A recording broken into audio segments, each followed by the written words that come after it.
In today's video, we're going to cover a sound. You know that sound. You've heard it in so many of your favorite 80s pop songs, soundtracks, and even more.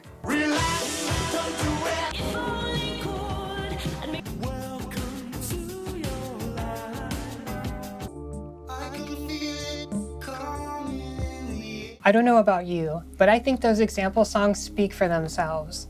However, what is actually going on? Like, what is the fundamental thing that is happening in common with every song that I just showed you?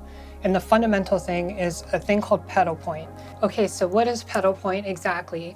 Thankfully, it's super simple. You can think of it like this. You have a series of chords, and rather than changing the root note to the other root note of the chords, to be very basic, what you might actually do is play one root note and play various chords around that individual root. Essentially what you're doing by keeping that root note and changing the chords around it is you're creating a sense of tension within your arrangement or composition or whatever you want to call it. If we want to look at it from a more classical perspective, usually people will play the pedal tone on either the 1 or the 5, so it would be the tonic or the dominant. So one reason for this is if you're playing sort of a dominant tone and you're playing chords on top of it, it creates a natural tension to want to be resolved back down to the root note of the sort of progression or whatever you have going on. However, you don't have to do this either. You could stay on the tonic or really any of the scale notes that you want to. So if you're in C major, you can play pretty much any note and play other chords around it, and you'll have something that works and sounds really interesting. Right, so that sounds really cool. Think of how many different things you've heard from the 80s, be it soundtracks, especially Miami Vice, obviously one of the greatest shows ever created. It sounds just like it, doesn't it? Like the moment you can imagine these scenes in your head from so many 80s movies. So this is why I think it's so important to really learn the sort of chord progressions and harmony behind the original music. And one other thing, 80s music is much more harmonically complex than I think a lot of synthwave producers give it credit for. Because remember, at this time, 80s music was incredibly jazz influenced, especially because we were moving out of the 70s and into the 80s, and a lot of those disco influences, even though it seemed to have collapsed at the end of the 70s, in reality, all of that stuff just reinvented itself in a different direction. Okay, so now that we're done explaining that, let's actually go and take a look at our project, and I want to show you an example song that I wrote. And I wanted it to be in the style of like a Jan Hammer sort of Miami Vice sound. So when you hear this, it's going to immediately scream to you so many things you know from the 80s. I just know it. Oh yeah, by the way guys, I'm revamping my Discord server, so if you're looking for a new server based around retro music, be it 80s or 90s or whatever, come feel free to join us. And also, if you're enjoying this video, feel free to like, subscribe, feel free to follow me on the gram.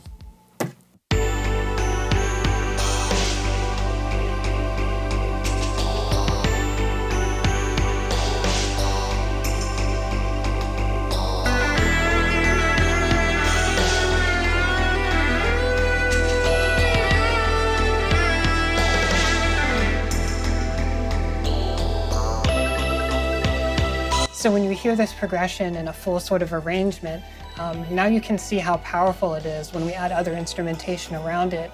And by using careful selection of sounds as well as mixing techniques, this sounds to me, other than some minor modern choices I made, sounds very, very authentically 80s. And the main reason for that is because our chord selection and our harmony choices mimic much more of what they would be thinking of in the 80s. So one thing about this sort of sound too is the chord voicing you decide to go with can have a huge effect on the feeling of the song. I know this is kind of obvious for people who are more experienced. The way that I voice this sort of major 11 chord is going to be pretty considerably changed depending on if I'm in a root voicing, if I have inversions and so on. And with this chord you can see that it's going to be a G chord and it has an inversion, and I wanted to do that because that F sharp and G sound very sort of like conflicting with each other. Right? There's that like dissonance, but then when I fill out the harmony, you know, it starts to come together more, especially when you add notes.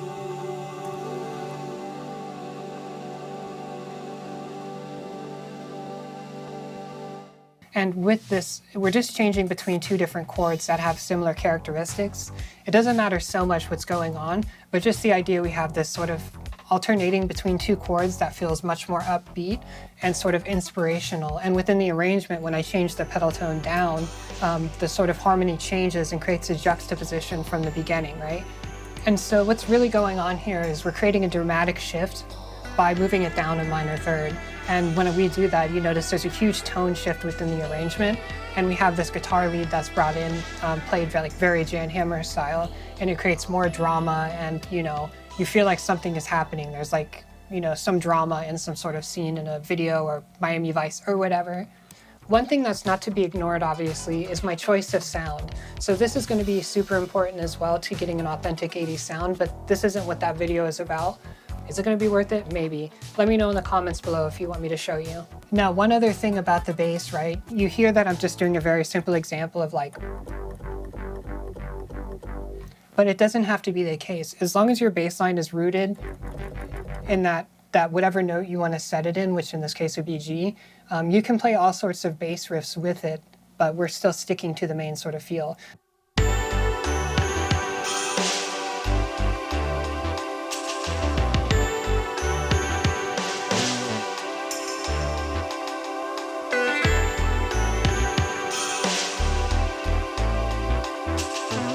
I don't know, something really simple, but you kind of get the idea. As long as we're sort of staying on this root note, we can go wherever we want and outline different parts of the harmony. But the goal is we're highlighting this root note. Okay, how about one more example, just in case. So let's do something that is a little bit more of a suspended sound. And as you can see by my keyboard playing, it's something I'm really not particularly good at. So you don't even have to be great to sort of come up with cool ideas.